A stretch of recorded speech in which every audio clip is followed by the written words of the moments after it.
રાજકોટમાં બીએ ડાંગર હોમિયોપેથિક કોલેજના વિદ્યાર્થીઓનો મામલો સામે આવ્યો છે, જેમાં હોમિયોપેથિક કોલેજના વિદ્યાર્થી હરેશ જોગરીએ કોલેજ પર ગંભીર આરોપો લગાવ્યા છે.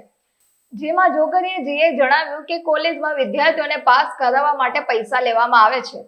તેમણે આપઘાત કરનાર તેના મિત્ર ધર્મેશનો ઉલ્લેખ પણ કરતા જણાવ્યું હતું કે ધર્મેશ પણ પેપર સારું ન જતા તેણે પૈસા આપ્યા હતા. તેમણે વધુમાં જણાવ્યું હતું કે વિદ્યાર્થીઓએ ઇન્ટર્નશિપ ન કરવી હોય તેમની પાસેથી 1.5 લાખ રૂપિયા લે છે. જોગરીજીએ આત્મનિર્ભરતા પર તેના કેસમાં ફસાવાનો આરોપ પણ લગાવ્યો હતો અને કહ્યું કે ધર્મેશના આપઘાત બાદ મહેતાએ તેના અન્ય મિત્રને પાસ કરાવવા માટે 35,000 રૂપિયાની ઓફર પણ કરી હતી. મારું નામ જોગરાજી હરેશ છે. મારા મિત્ર જે ધર્મેશ કલસરિયા છે એનું 19 તારીખે રાતે મારામાં કોલ આવ્યો હતો.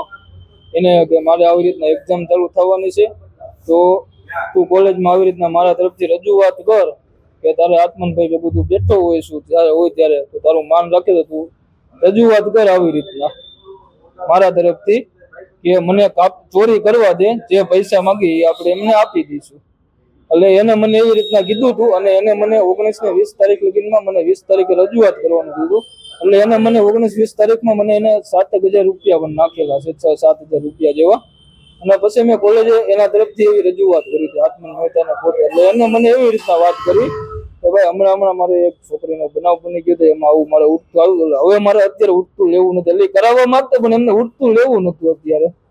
આપણે એને ધર્મેશને રોકડા પૈસા મેં પછી 21 કે 22 તારીખે મેં ધર્મેશને રોકડા પૈસા 6,000 રૂપિયા પાછા આપી દીધા હતા પરીક્ષામાં કાપલી કરાવવા બાબતે.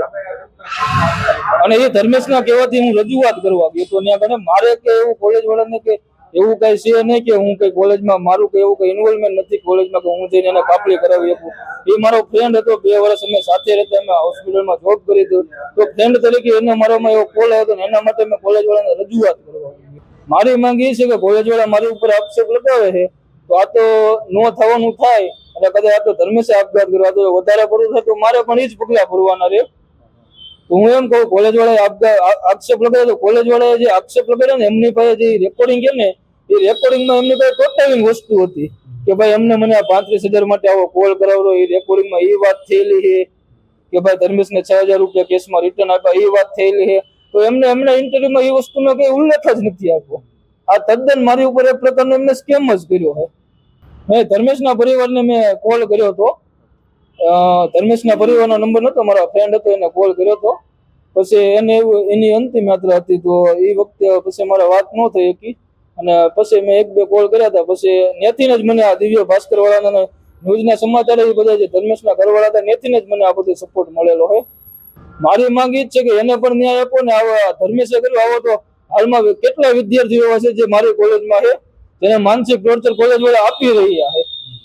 હું તો એમ કહું કોલેજ વાળા સામે એક્શન લેવી પડે, કારણ કે આ વસ્તુ ધર્મેશનો આવો બનાવ બન્યો એ વાત અલગ કે આમાં કોલેજ વાળા ઇન્વોલ્વ નતા. આવા ઘણામાં કોલેજમાં મારી કોલેજ ઇન્વોલ્વ હોય છે. આ ધર્મેશને કહેતી હતી પણ ધર્મેશ ભણવામાં સારો જ હતો. હવે એને કોલેજ વાળાને કંઈક દુશ્મની હોય ને એના લીધે કોલેજ વાળા ફેલ કરતા હોય તો હું કઈ કહી ન શકું. તમે ધર્મેશને લગભગ આજુબાજુના રાજકોટમાં કેટલી હોસ્પિટલોમાં પણ ધર્મેશે જોબ કરેલી છે. એ તો હવે પૈસા ધર્મેશે આપ્યો હોય ન આપ્યો મને તો કઈ રીતના ખ્યાલ હોય. મેં એને રિટર્ન કરી દીધો. એ કઈ મને મારા દાદાનું સુરેન્દ્રનગર ઓપરેશન હતું એટલા માટે હું પછી રવિવારના દિવસે રાત્રે સુરેન્દ્રનગર નીકળી ગયો. પછી એમને શું વાત થઈ એ કઈ મને ખ્યાલ નથી. મારા ફ્રેન્ડનો ફોન આવ્યો એટલે હું પછી અહીંયા આવ્યો કે ધર્મેશ સાથે આવો બનાવ બની ગયો છે. અને ગમે એવું બોલાવે ઉપર એ પોતે નશો કરતો હોય, આપણને પણ ક્યારેક તાણ કરે કે ભાઈ તમે આવું કરો ફસાવા માટે આપણને. મને પણ એને 1-2 વાર તાણ કરે જ છે હાલતા.